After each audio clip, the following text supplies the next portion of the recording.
Welcome to It's All Your Fault on True Story FM, the one and only podcast dedicated to helping you with the most challenging human interactions, those involving high conflict situations. I'm Megan Hunter, usually here with my co-host Bill Eddy, as you all know, but he's celebrating his wife's birthday this week and next, so I'm pleased to be joined by Michael Lomax, who you'll hear from shortly.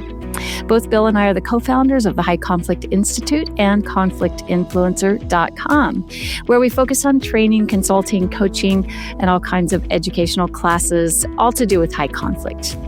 And we're really happy that Michael has agreed to join us. He's one of our senior trainers at HCI, and he's also the co-author of the book Mediating High Conflict Disputes with our very own Bill Eddy. He's also our lead trainer for the workplace training for leaders and our New Ways for Work training for coaches. So welcome, listeners. Welcome, Michael. And listeners, we thank you for taking us on your bike ride today.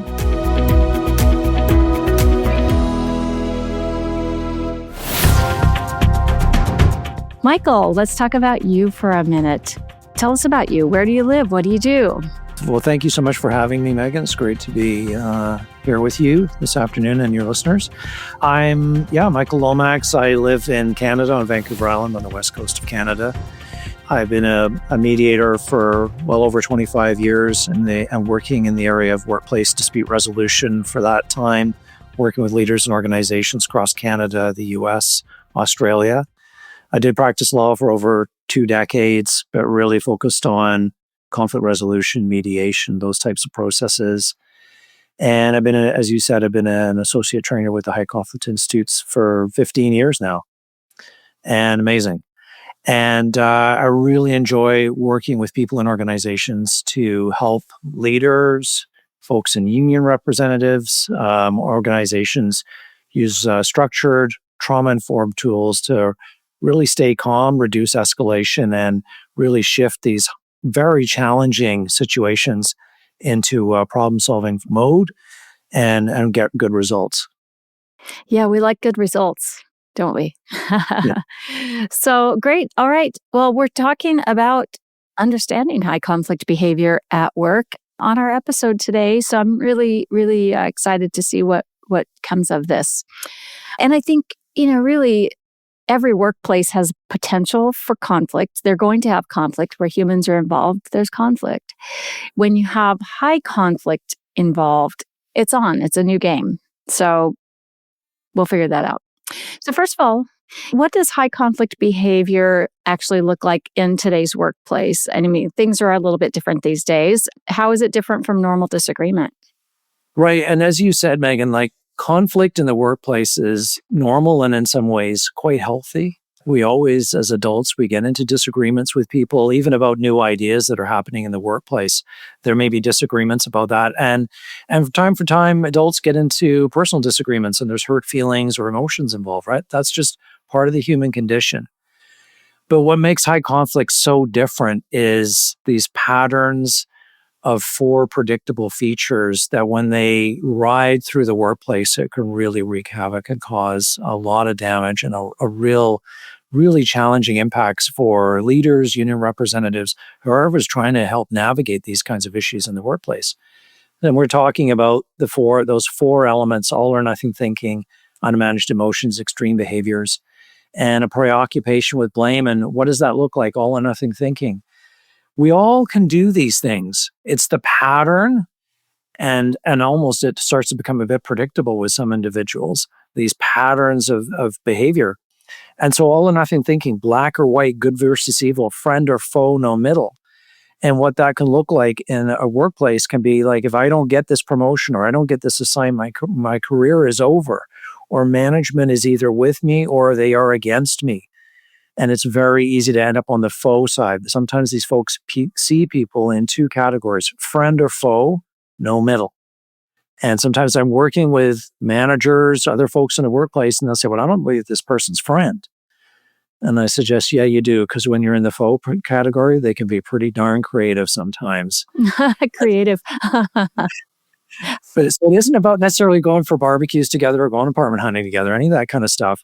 But it is about how do I engage with this person if they're prone to this in a way that communicates, I'm not a threat to your well being. It is that core. And then I have information to help you make better decisions, or I want to work with you on this. The unmanaged emotions.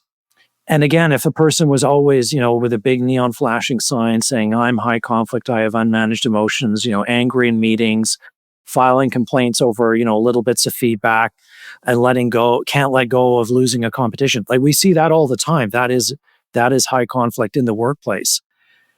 But that might be easier to deal with in some ways. We could clearly identify it. It's clearly a problem. It's when sometimes it can be more masked and the person knows the game. They know to walk up to the line, but not cross it.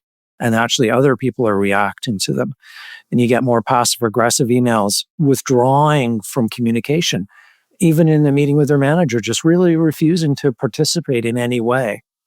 Or it can be more intense tone and body language that somebody might actually be afraid of this person, but they're not actually doing anything that you could point to say they're crossing a line. And so that can be very challenging. Extreme behaviors, things that 90% of people would never do. But again, at work, that can look like actually sabotaging work, withholding information, and then saying, it wasn't me, I don't know what you're talking about, and yet setting other people up to fail. Filing multiple grievances and complaints over small issues, lying, or even threats and acting on those threats. That's the difference, right? Sometimes we think these things, all of us think these things from time to time, but they act on it. And with impunity, I'll go to the union, I'll go to the media, I'll sue you. And then they do. And a preoccupation with blame, really authority figures. They go after them pretty readily, or close colleagues, even their own union representative. They may turn on them. And they really do believe that everybody is out to undermine them. And the other piece that's so challenging is they will recruit others to go after their target. And not just, I'm upset with this person, they'll try to destroy them or take down the organization. And so these kinds of patterns can be really distressing for anyone else in the workplace trying to deal with it and try to manage it, and quite shocking sometimes. Yeah, that group that we often refer to internally or in our trainings as negative advocates, those people that we've recruited to support our all or nothing thinking, our unmanaged emotions, or whatever we're accusing the target of blame. I had someone in a class just yesterday say they call that the wolf pack. So Yeah. this wolf pack really becomes your, as I like to think of it, as your cheerleading squad.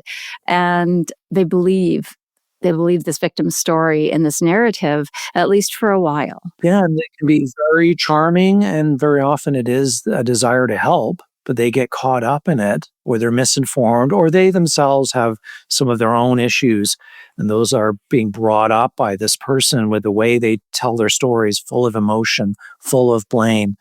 I'm a victim, you need to help me. And people get caught up in that sometimes very quickly, and they're shocked sometimes later. They realize how they got, as you say, fooled. Yeah, drawn in. Yeah. So often there's a lot of reactivity, emotional reactivity, and it seems to be increasing. There's a lot of anxiety globally, and there has been for the past 5 years or so. So are you kind of seeing this in the workplace, an increase in emotional reactivity? Yeah, I think it doesn't take rocket scientists to see what's going on around the world to say this is definitely seems to be getting worse. And I hear this from people actually all over the world. I talk to people that have been to other conferences, and they'll say to me, people come up to me at those conferences and say, "Are you dealing with this the way we are?" And people ask me about that, like, what is going on? My wife Tammy and I were actually in the Uber going to the airport in New Zealand. And the Uber driver volunteers without me even asking. My number one phrase is, "Thank you, have a good day." And he says, "Because everyone is so angry." And so that's just him just telling me, this is how I deal with it. In my view, there's a number of causes for why this is happening, but it is complex, multi-layered. You can't point to one thing and say, this is why it's happening. But I remember a conversation I had with a trauma expert not that many years ago, and she was talking about this concept of the issues in our tissues, that we all carry around stuff in our bodies from things that have happened to us, unresolved kind of experiences, losses or fears, hurts we've accumulated over a lifetime And what she's saying to me is most people, the way they manage that is by staying busy. Just routine, work, social life, kind of distract themselves, just keep the lid on it. Well, guess what? The pandemic hits and those distractions disappear, lockdowns, and now got to deal with that stuff, right? It's coming up for people. And the isolation, the stress, constantly being exposed to negative news. And so then what this person's saying to me is now the issues in our tissues are starting to rise. And most people, this stuff is coming up for them. They don't go, oh, this is my old stuff coming up. They externalize it. They look for a cause outside themselves. And again, back to often authority figures or someone even close to them. And they get into it with that person. And it becomes pretty incredible because it's coming, the driver is the emotional stuff inside that person. But then on top, we've got polarization around the world where people are almost primed to see each other as friend or foe. Social media, which rewards outrage and blame. I remember, somebody telling me about this person doesn't want to be on the news. They want to be the news.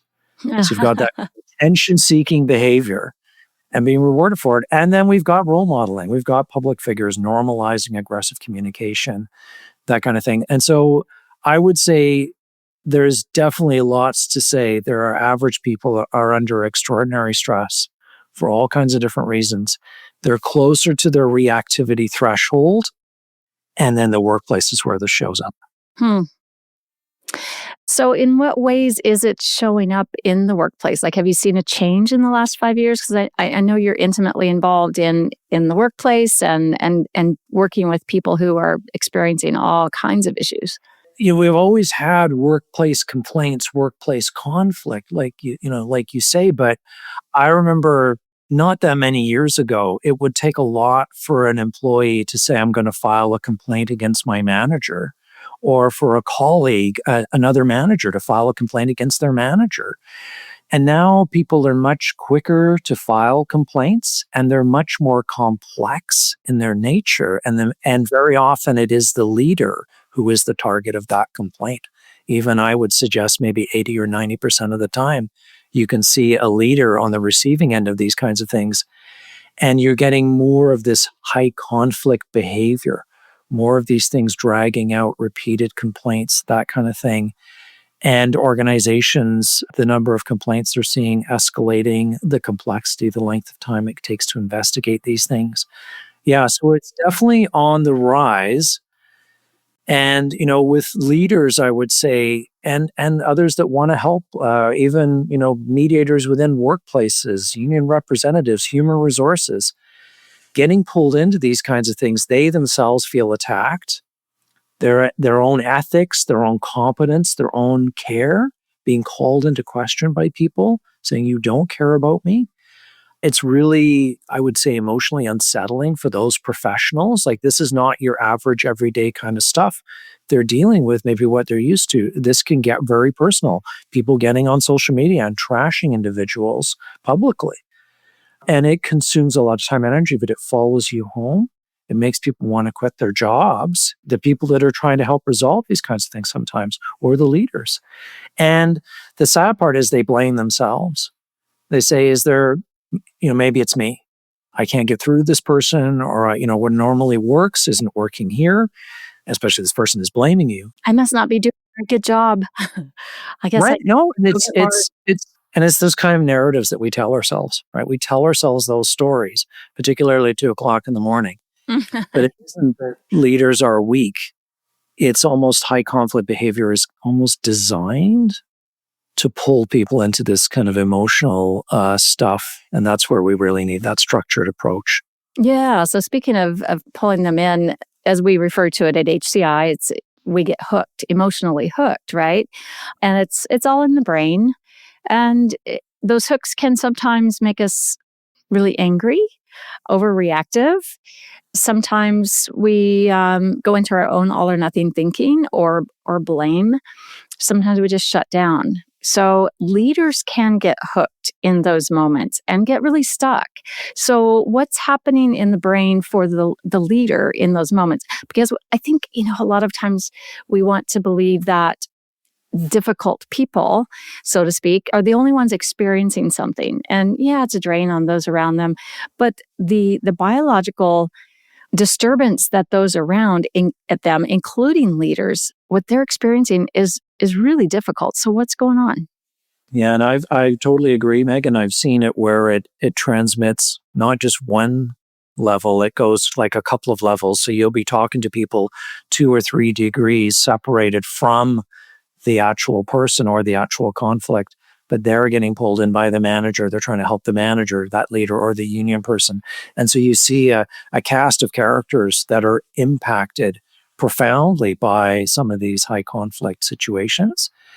A lot of it is very natural and almost instinctive human responses. A friend of mine said once, this is a normal reaction to an abnormal situation. What's going on right now for you, right? The visual I give people around the brain is, imagine a human rider sitting on top of an elephant. And I ask the question, which one's in charge? And some people will say, well, the rider's in charge, right? The rider decides where the elephant is going to go. And other people say, no way, that elephant is in charge. If the elephant says we're going this way, the rider's just along for the ride. And that's a pretty popular image in psychology for how our brains work in conflict. The rider, the thinking part of our brain, logical, conscious, the elephant, that emotional part. And usually that rider's in charge, but every once in a while, the elephant takes over and the mouth is still moving. And we can still type emails. And then maybe 20 minutes later, we're like, oh boy, I screwed up. And they're not good or bad. We need them both. The rider, it's conscious, it's logical, it's deciding what to do. The elephant, much more unconscious, makes decisions very quickly. But the elephant can take over in these kind of dangerous situations, but not just physical danger, social danger. We kind of react the same. And ideally, we've all got the skills to calm ourselves down and get back, in that 20 minutes where the rider's back in charge. But there are definitely in these high conflict situations, people we're dealing with where they are stuck. They're stuck where the elephant's running the show, even 80% of the time. And so we've got the same threat sensors. And so we see someone else who's angry or insults our intelligence or even rolls their eyes at us, or uses a tone of voice or their body language, even sometimes more than the words that are being used, that can, as you say, trigger or hook us. Our elephant takes over. And the research says that the problem is we don't realize that it happened. We still think we're logical, making these great points. We don't realize how we sound. We don't realize how our own thinking is distorted. And then we may turn to others because we're feeling attacked and transmit that on to others. Say, I'm a manager and I've got someone from human resources trying to help me. And I'm blaming them. You're supposed to be helping me with this person. Why aren't you helping me? And as you say, then we want to argue or sometimes give in, or we just freeze up. And so really the key is, how do we stay in our own problem-solving brain, keep our rider in charge when that other person isn't in theirs? And that's really, as you say, the foundation for a lot of what we're trying to help people with. Yeah, and often in high conflict situations, we do overreact. And we, like you said, we don't feel it. We don't know what's happening. We're just going about our day, but we might be emotionally hooked and we kind of overreact. And then it really escalates. So, what can we do to regulate ourselves before responding? So let's say you're a manager and you have that person that's coming in your office yet once again, and you know there's going to be a problem because there's always a problem. If I'm conflict avoidant, I might do what? I might be passive. I might just let the person, spill out their complaint again about their coworker or whatever is going on, and take on the responsibility on my shoulders to be the problem solver because that's what I've been hired to do. But with high conflict, we really have to do something else. But before we even get to that something else, we have to regulate. So what's the best way to regulate? Like if you're conflict avoider or conflict comfortable? I think in a lot of ways, we are trying to bring ourselves into the middle, right? If I'm avoiding, that's my kind of default, is to sort of hope this will go away or maybe give in to the person, or kind of softly kind of try to talk to them about this indirectly, hint around it. How do I bring myself into the middle where I'm more comfortable being assertive and putting these things more matter of factly on the table? Or if I'm someone who's very comfortable, even, with getting into conflict and arguing and trying to win, again, how do I come back into the middle? Because I know either of those two extremes in high conflict is not going to work well. I want to find a way to be assertive and confident, but connected too. And so I really do, as you say, need to regulate my own self, calm myself in the face of some of this stuff that is very natural to get hooked by. And so a couple of big tips that I try to talk to people about that work for me too. I make mistakes all the time with this stuff. I blow it all the time. Pretty much all my stories whenever I'm doing training is somehow I blew it and then I make it back somehow. That's how Right? we I learn. don't walk on water with this. And in the world of high conflict, that's actually impossible. You could be doing everything right and it's still going to be extremely challenging. So, a couple of big ones are just asking myself, checking out with myself, like, am I in reactive thinking right now? Is my elephant taken over? Because as I've said, we can click over and not realize it. And yet by doing that, just asking ourselves the question, we're getting kind of cognitive on our feelings, checking in with ourselves. That alone sometimes can help you click back because you're thinking about it instead of just reacting. Or you realize I need to go for a walk around the block or something and take a break here. And really, telling ourselves encouraging statements. We're always telling ourselves something, and our brain is always listening. And I remember going for a walk with Tammy once, and I said, "Do you ever rehearse conversations with other people that you hope to never have?" She's like, "Yeah, all the time." Right? We're always rehearsing these kind of worst case scenarios, worst case conversations. We can actually feel our physiology change with that. We almost feel like we're in it. And so we can do the opposite. Like, I'll get through this. Having little phrases like that, affirmations, those work. I'm a good supervisor. Or I have friends that like me. It's okay if this person doesn't like me. That's all right. Yep. Yep. It's not about me. And it's not about me. This is about this person. They're having a hard time regulating their emotions. So even if they call me a name or blame me, and maybe I really do want to help, and that is hurtful. It's hurtful to hear that, realize this is not about me.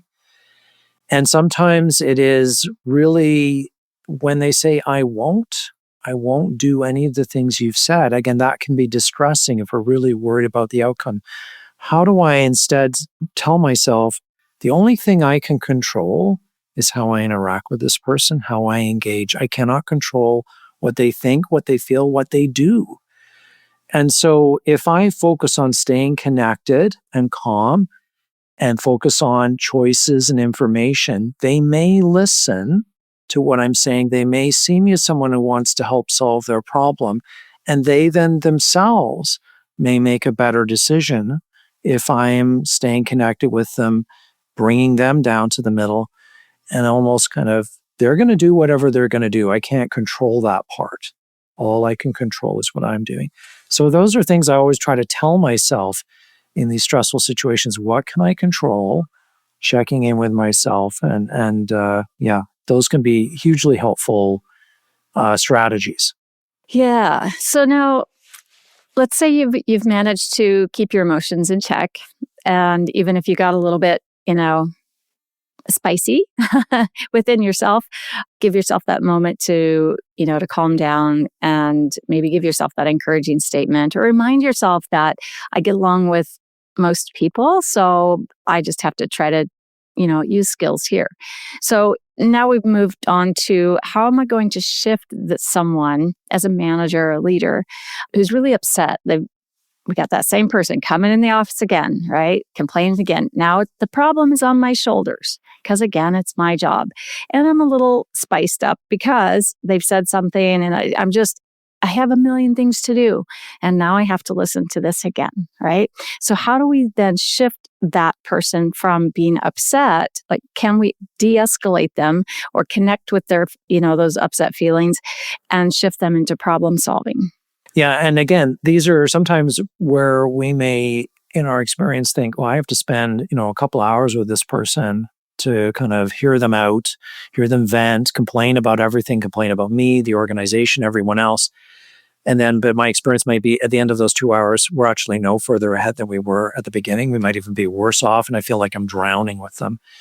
And so and as I said, as I talked about the brain, unless we actually do something to shift it, it's just going to stay stuck there, and it's going to cost more of ourselves than we're able to give. And we might be just outside our skill set. I can't resolve this person's emotions for them very often, right?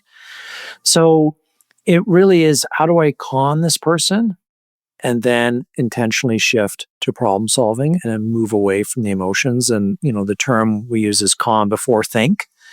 And I think that's a really memorable kind of strategy tactic, and it does work really, really well. We can't just skip to problem solving and over the emotions. This person is upset, they're hooked, they themselves are hooked in blame and all or nothing thinking. And so, the calming is using those ear statements to really communicate to the person, I'm not a threat. I like that. I'm not a threat. By communicating I'm not a threat, we're reducing the other person's anxiety level and reactivity. And then we're trying to also help them shift, calm that reactive brain and shift back over to problem solving. And so we're not trying to resolve the person's feelings, make them feel better in the sense of that we're, resolve that for them. That may not be possible.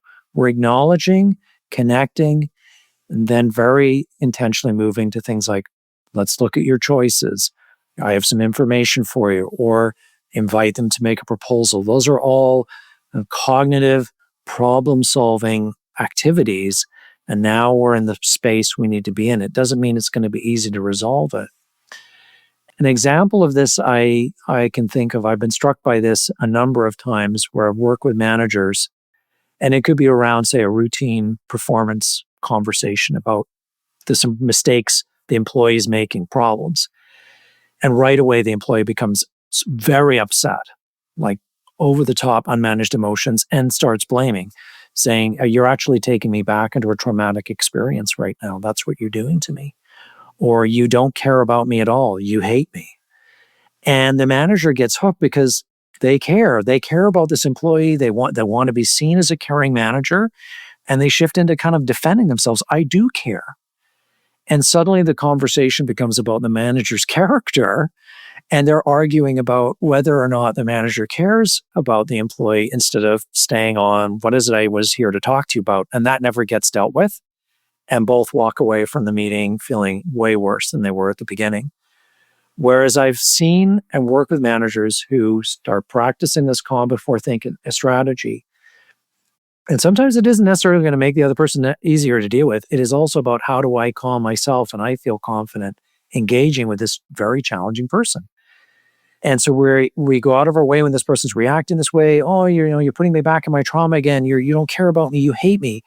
Is connect. I respect how difficult this is hearing this information, or I care and I want to help, or I want to work with you on this, but then very intentionally redirecting back to the task in a matter-of-fact way. Now let's get back to what we're talking about. And that can become the new pattern. And in lots of cases, I've had managers say to me, actually, that did improve things. And even in some cases with the employees moving on saying, thank you for your support in the relationship. So we can shift things.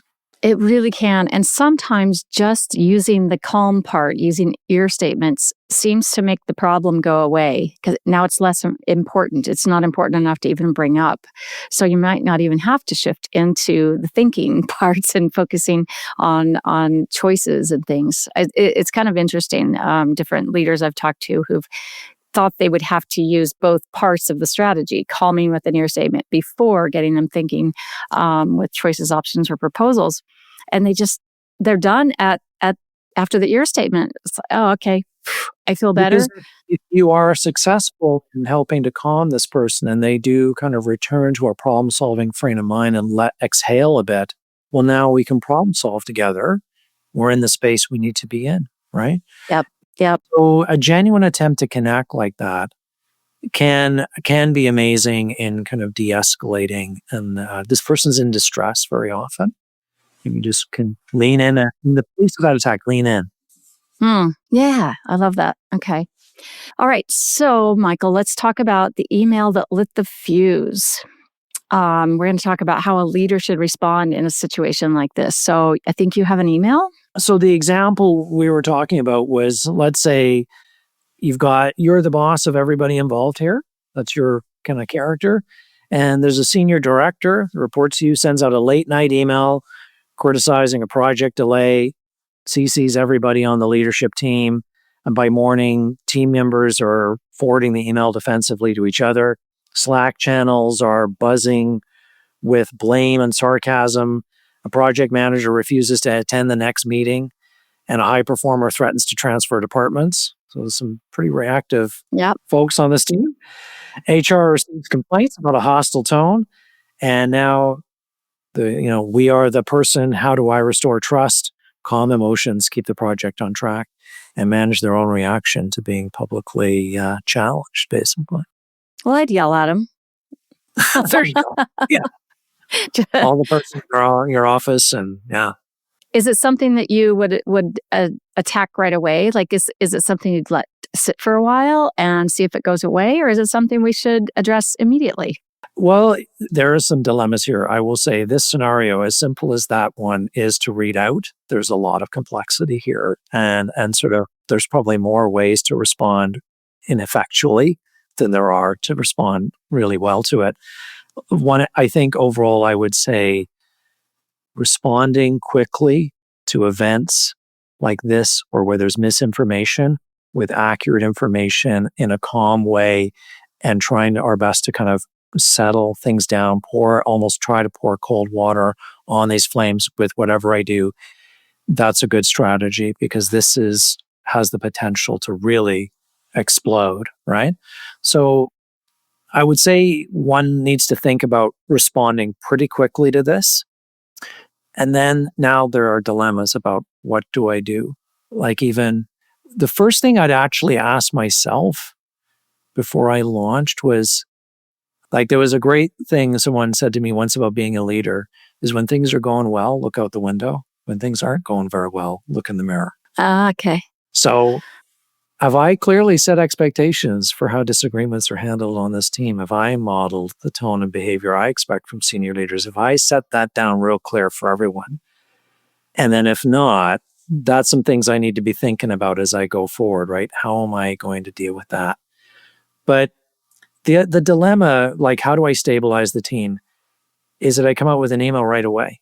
A quick email saying, I see what's going on. Maybe I need to correct some misinformation in a calm tone and saying, I will be connecting with everyone and we'll sort this through.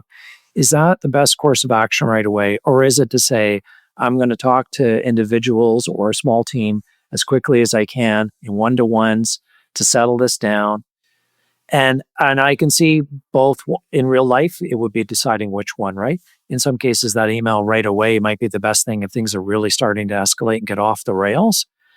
But the risk is you look like you took a side, you don't have all the information, and you look like you're reacting, right? You're panicking, right?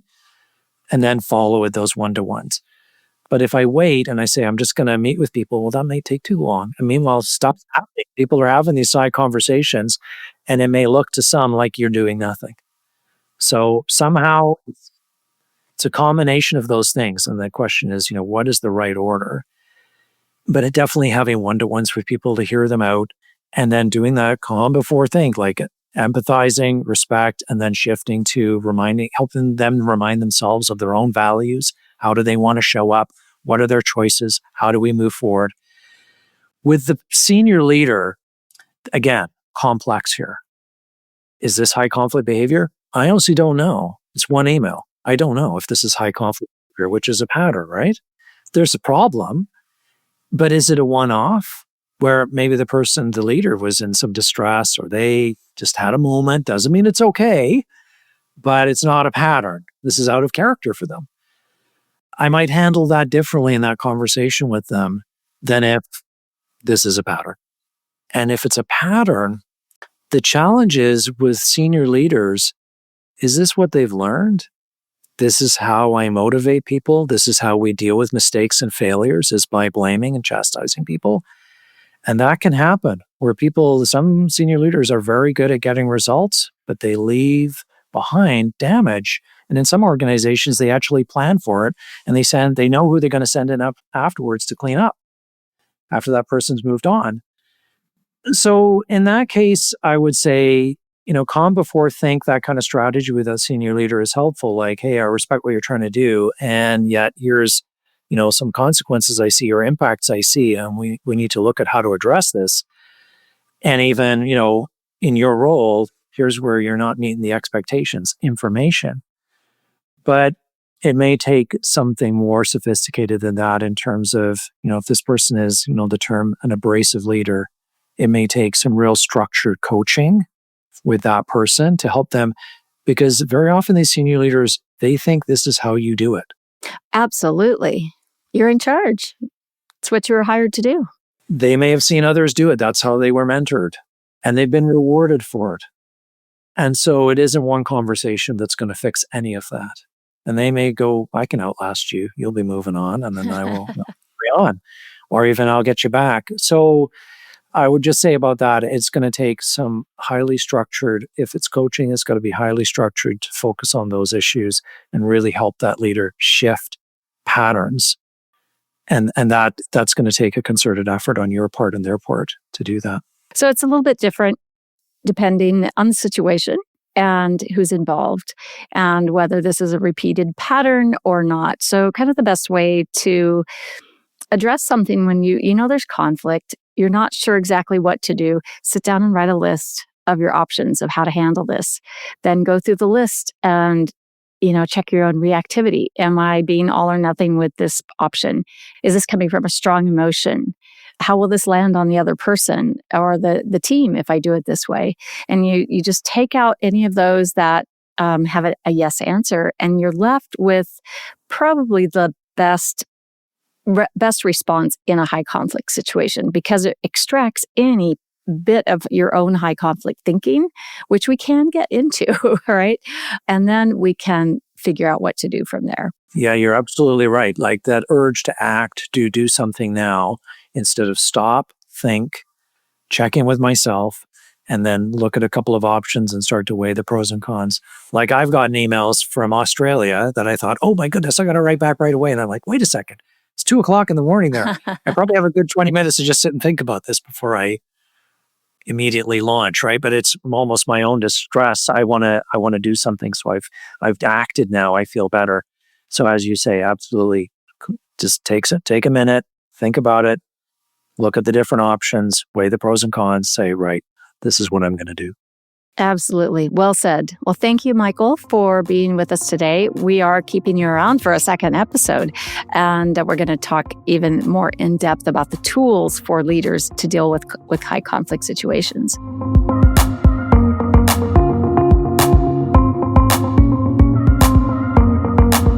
So to our listeners, thank you for listening today. You'll find links for the training that I mentioned earlier that Michael teaches called New Ways for Work for Coaches. That's coming up March 3rd and 5th, which is really soon. And he's teaching managing high conflict behavior in the workplace for leaders on April 23rd. So we'll put those links in the show notes, and we'd love to have you sign up. He'd love to see you there. It's as a virtual training. We'll also put links to our books, It's All Your Fault at Work and Biff at Work. We're going to be talking about Biff in the next episode. So if you're looking for training or consultation about a high conflict situation or for your organization, visit us at highconflictinstitute.com. Or if you have a high conflict situation in your personal life, visit conflictinfluencer.com. Keep learning and practicing the skills. Be kind to yourself and others while we all try to keep the conflict small and find the missing piece. It's All Your Fault is a production of True Story FM. Engineering by Andy Nelson. Music by Wolf Samuels, John Coggins, and Ziv Moran. Find the show notes, and transcripts at truestory.fm or highconflictinstitute.com/podcast. If your podcast app allows ratings and reviews, please consider doing that for our show.